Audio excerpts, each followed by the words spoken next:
বনাঞ্চল কমি অহাৰ লগে লগে আমাৰ গোলকীয় তাপমাত্ৰা বাঢ়ি আহিছে, গোলকীয় উষ্ণতা বাঢ়ি আহিছে আৰু আমাৰ পৰিৱেশ দূষিত হৈছে, আমাৰ জলবায়ু প্ৰদূষিত হৈছে। তাৰ ফলত মেৰু অঞ্চলত বৰফসমূহ লাহে লাহে গলিবলৈ আৰম্ভ কৰিছে। যাৰ ফলত আমি এই মানৱ সমাজে ভয়াৱহ সমস্যাৰ সন্মুখীন হ'বলগীয়া হৈছে। সঘনাই হোৱা বানপানীৰ ফলত আমি মানৱ সমাজে দুৰ্যোগ ভুগিবলগীয়া হৈছে। এইবোৰ কাৰণতে আমি বনাঞ্চলত সুৰক্ষিত দিয়াটো অতিকৈ প্ৰয়োজন।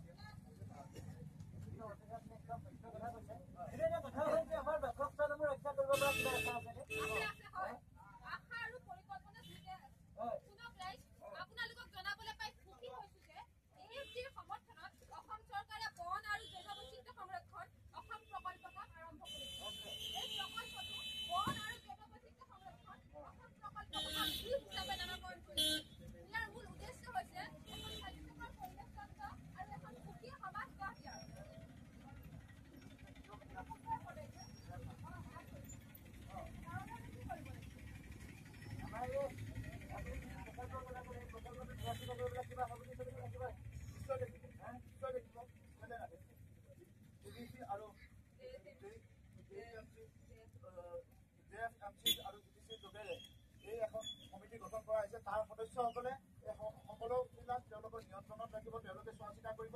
লগতে আমাৰ ৰাইজৰ সহায় সহযোগিতা লাগিব আৰু এই গোটেই দায়িত্বখিনি আমাৰ ৰাইজৰ হাতত অৰ্পণ কৰিব। তেওঁলোকে চোৱা চিতা কৰি বনাঞ্চল ৰক্ষাৰ লগতে বন্যপ্ৰাণী সুৰক্ষাৰ ক্ষেত্ৰতো যথেষ্টখিনি অৰিহণা যোগাব।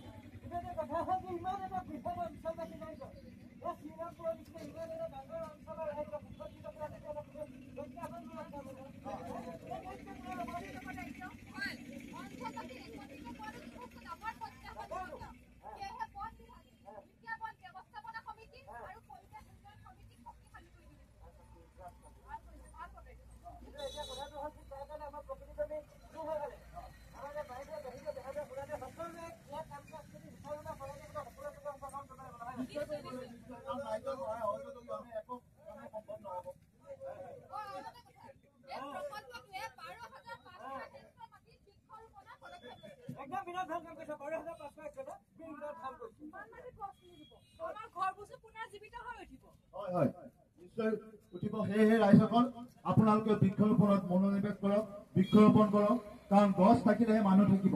সেয়েহে বৃক্ষৰোপণৰ যোগেৰে আমাৰ পৰিৱেশ ভাৰসাম্য ৰক্ষা কৰাৰ লগতে বন্যপ্ৰাণী সুৰক্ষা প্ৰদান কৰক আৰু আমাৰ উঠি অহা প্ৰজন্মক উদগনি জনাওক যাতে আমাৰ পৰিৱেশ তেখেতসকলে বিনষ্ট নকৰি গছ বন কেতিয়াও আমাৰ মাজৰ পৰা ধ্বংস হবলৈ যাতে নিদিয়ে। গছ বন যিমান পাৰে আমি ৰুব লাগে যাতে আমাৰ পৰিৱেশৰ ভাৰসাম্য ৰক্ষা হয়।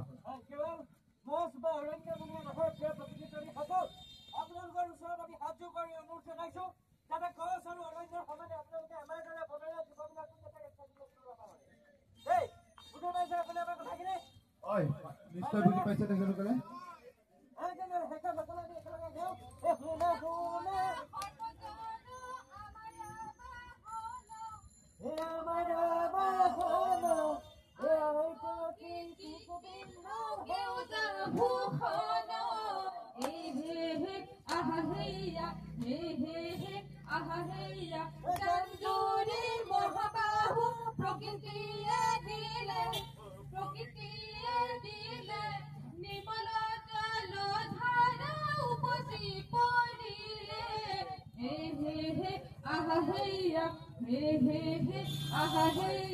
গছ বচাও, গছ বচাও, আৰু বচাও চলো, আৰু বচাও চলো, বন্যপ্ৰাণী অবিহনে হবে উনিশ চলো।